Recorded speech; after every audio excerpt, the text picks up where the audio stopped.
Hello. Hi.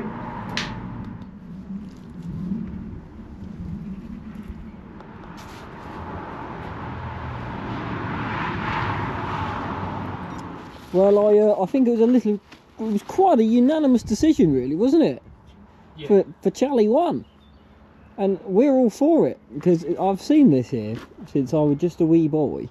And I've always wanted to play with it and get it going. And we've just never even got round to it. You sort of forget, it gets left in the corner, you forget about it. But, no more. Don't know if it turns, don't know anything on it, so we're trying to match these threads. See if we can have any sort of movement in the actual crank area. Obviously they're a dirty great big V12, so they take quite a lot to turn, don't they? Tom will play with the bolts. I'm going to see what I can find starter motor wise.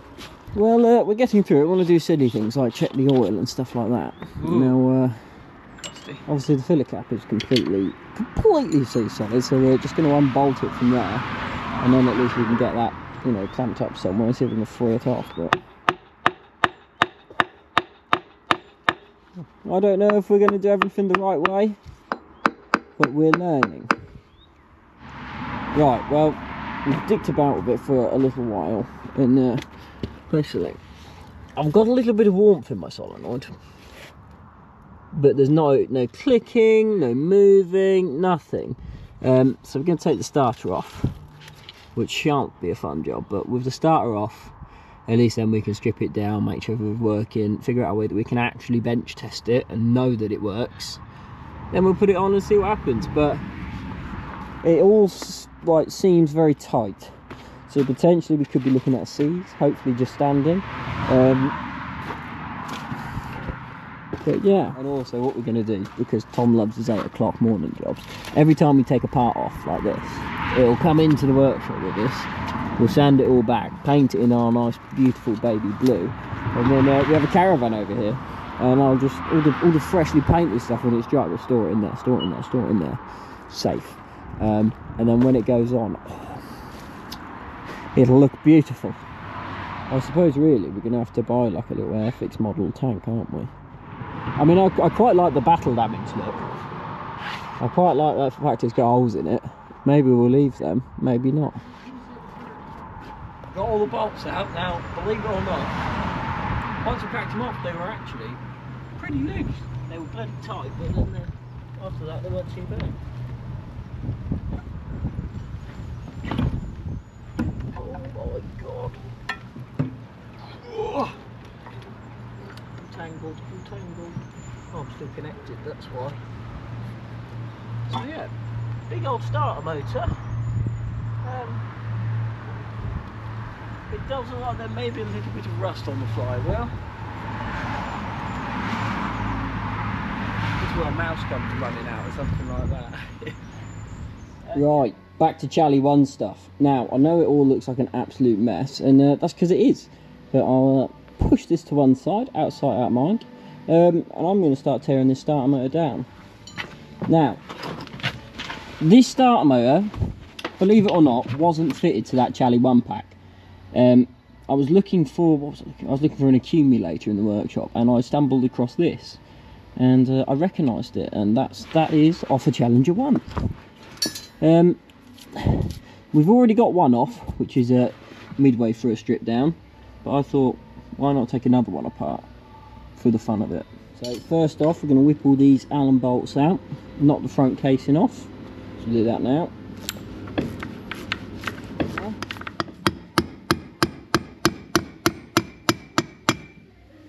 And yeah, off she comes.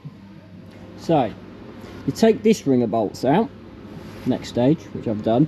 Then you've got to remove this bolt, and there's a pin that pulls out through there, which holds this mechanism in there. So when the solenoid energizes and it pulls in, it pushes the Bendix out, like so. Now this one's quite free, they can seize. So we might be looking at a down solenoid, and that's not sending the voltage across either. But I think there's going to be, I mean, judging by that, oh dear God. Yes, so there's a lot of crap in there, that's got to be come apart. Not quite. Got this place. These are the worst pliers known to man.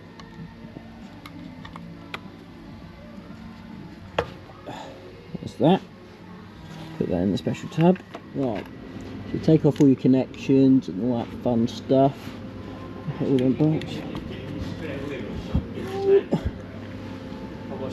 Now, still waiting to get the starter working, but as I said, I sprayed a load of diesel oil and stuff in here, and we were getting a little bit of movement on the engine.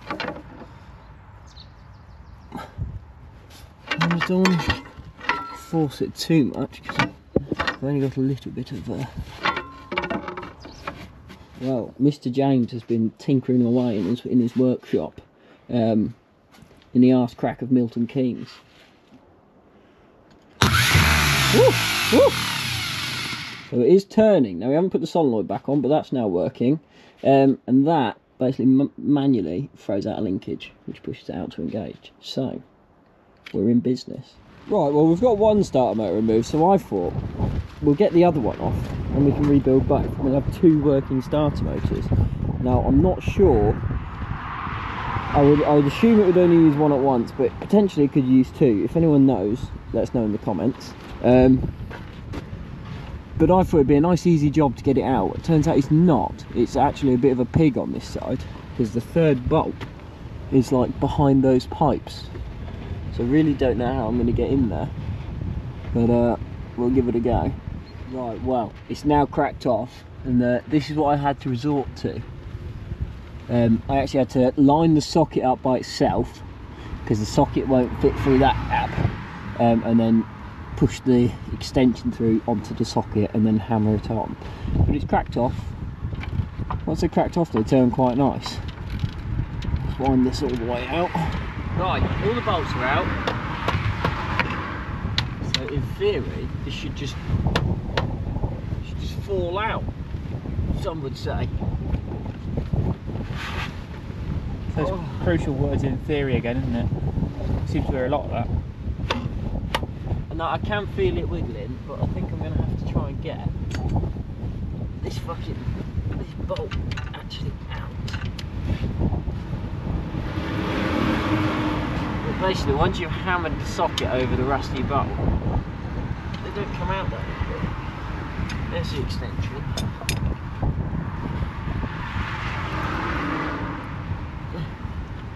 Oh! That's that. Now, in theory,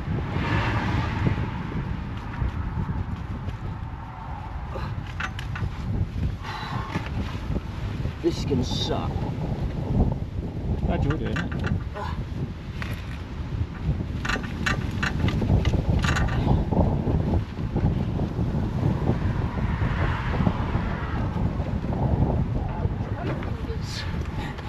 Well, she's out, now I've just got to wiggle it about. Oh, stay there. Stay. Yeah, she looks a little bit crustier there, doesn't she? Well, what a bloody horrible job that was. That was awful. But what you'll see is the reason in which these need to be rebuilt, because that Bendix is meant to slide up that shaft when the solenoid engages, so it pushes up and messes with the ring gear, but that is seized on there, same as what was with the other one. I won't be putting it back on until this engine's ready to go in, because that was horrible. I think I'll do all the testing from the other side. Yeah, that was truly horrible. Right, well, I've got the starter motor back on. Now this is off the other side, so all these brackets don't bloody line up, but it's enough for us to test. So Tom is connecting up some batteries. We'll run it off some jump leads. We may have attempted the jump pack, and it tried to turn, not quite, so I think we need to put a big old lever bar in set places. But yes, the jump pack suffered a casualty. It's pulling quite a lot of amp, I think, that starter motor. A bit too much. Basically, the engine wants to turn down.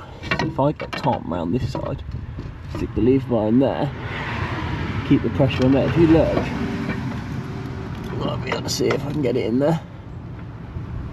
got a bit of movement. If he just keeps the pressure on that, it might help it. So I've put a little mark there, and basically we want that to start moving its way along here. Now if it moves but then returns straight back, you know it's just rocking and not actually turning, in which case we'll have to start taking more in-depth bits off. But we'll try this for a little bit first. Are you ready, Tom? Oh yeah. Spicy wires. Sometimes I feel like we brutalise things. Get there in the end. Oh, there's a bit of a slit in this jump bit. Right, I'm on. You on? Yeah. So, let me powers up. And I get this special archable screwdriver. Touch it on there. You ready? Yep. Contact.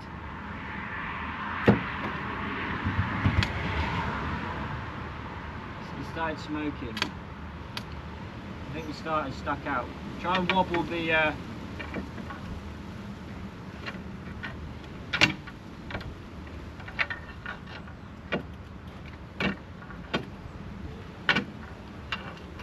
anything? It's just making things smoke. We've got a couple of tanks at the start, you know, but now when we're trying it, it's just, I think you feel like you need more heavy duty cables. These are a bit help daddy in the garage, aren't they? They're stuck out.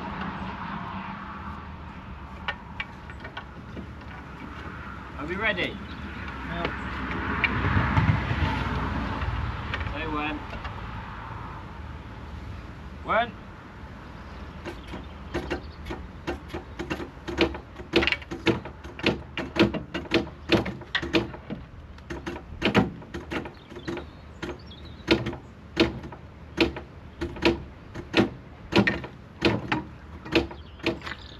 Yeah, you look, the mark's not come offline.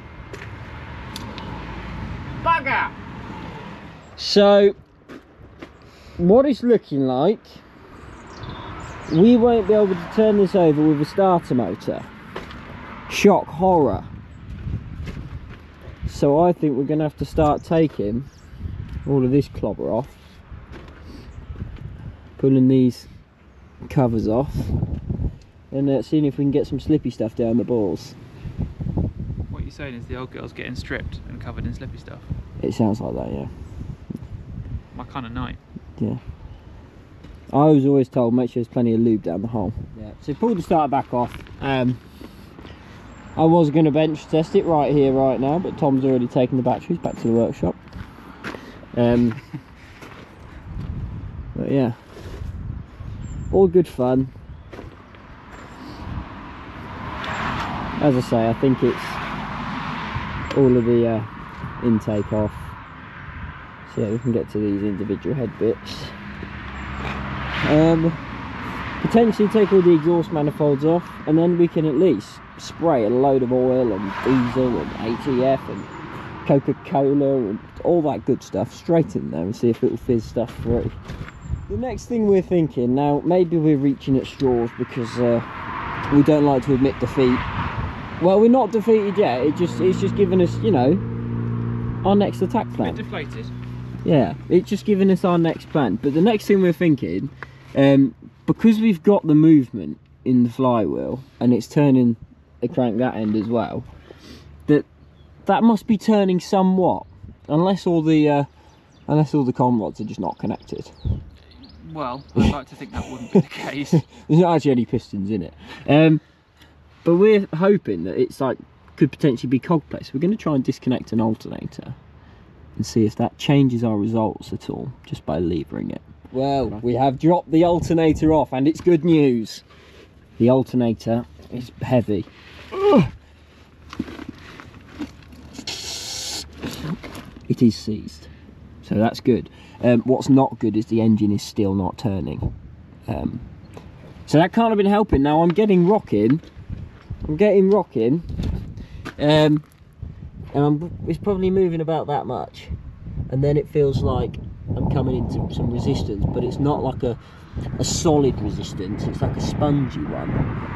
So maybe it's a little bit dirty, and it's such a new engine that there's really good compression.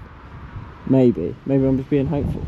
But I think next step, we need to sort out a covering for it. And start pulling these off, get the injectors out, and then see if it turns. Go from there. If you've enjoyed the first video of the Chally 1, like this video, subscribe to the channel. It's going to be a long old project, but we're excited for it, and we hope you are too.